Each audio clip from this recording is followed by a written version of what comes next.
All right, let's talk about the Diddy effect. Not the music, not the parties, but the mindset. You see these guys? Let's call them the Diddy minions. They're young, ambitious, and they've got this poster of a mogul on their wall, thinking that's the blueprint. That's how you get the power, the money, the respect.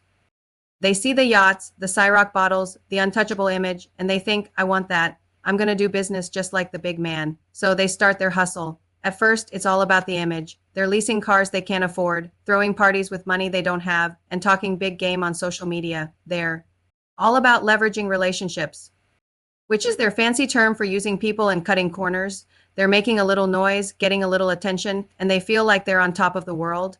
They think they're playing chess while everyone else is playing checkers. But here's where the fantasy starts to crumble. To keep up this lifestyle, they need more than just a little noise. The real business that fuels that kind of empire isn't about selling t-shirts or promoting club nights. They start to realize that the blueprint involves things that aren't so glamorous. Suddenly, leveraging relationships means intimidating rivals. Aggressive negotiations means making threats. They start dabbling in things that are way over the line, things that have nothing to do with legitimate business. One of the minions, let's call him Jay, gets a taste of this reality. He's tasked with handling a situation with a partner who's talking too much. He thinks he's being a boss, just like he's seen in the movies, just like he imagines his idol would. But when he's sitting in a dark car, waiting to deliver a message, it doesn't feel powerful. It feels terrifying. The adrenaline isn't a rush. It's cold, sickening fear. He sees the flashing lights in the distance, not for a celebrity arrival, but for a police response. He realizes this isn't a business move. It's a future felony.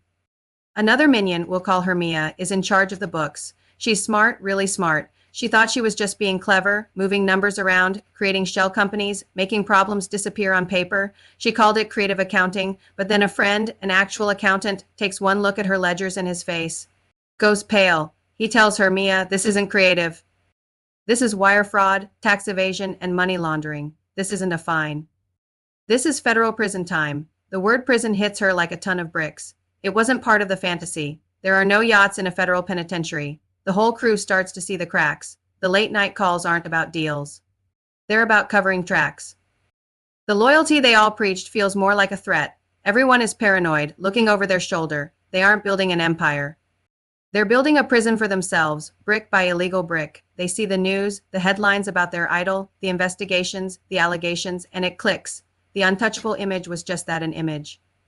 Behind the curtain was a dark, dangerous game where the price of entry was your freedom and your soul. They finally get it. Being a true boss isn't about mimicking the worst parts of someone's alleged playbook. It's not about intimidation, deception, or breaking the law. Real success is built on genuine hard work, innovation, and integrity. It's about building something that lasts, not something that could land you in a jumpsuit. The Diddy minions realized that the blueprint they were following wasn't a map to success. It was a one-way ticket to a dead end. They learned the hard way that you can't build a real kingdom on a foundation of crime. And that's a lesson worth more than any Cyrock bottle. Thanks for watching. Think for yourself, build smart, and stay safe out there. Don't forget to like and subscribe for more content like this. See you next time.